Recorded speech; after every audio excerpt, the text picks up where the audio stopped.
If you are using agile methodology, running a sprint in Jira is essential for managing your work efficiently. In this beginner-friendly guide, you will learn how to run a sprint in Jira step by step, even if you have zero experience. A sprint helps you plan, execute, and track tasks within a fixed time period.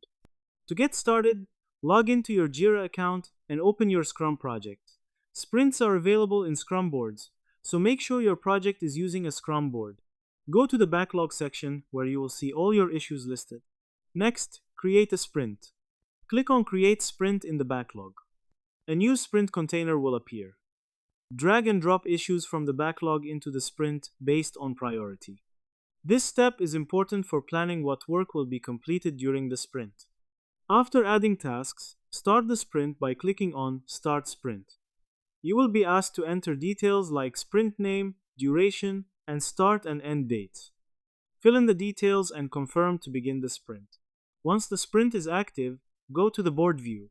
Here, you will see tasks organized into columns like To Do, In Progress, and Done.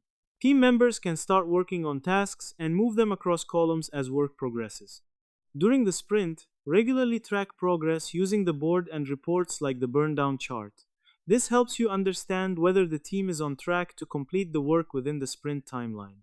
You can also conduct daily stand-ups to discuss progress, blockers, and next steps. Keeping tasks updated in Jira ensures accurate tracking.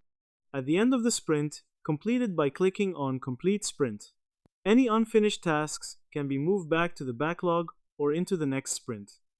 In short, running a sprint in Jira involves creating a sprint, adding tasks, starting it, tracking progress, and completing it. Now that you understand the process, try running your own sprint and manage your projects more effectively using Jira. If this helped, like, share, and subscribe for more quick tutorials.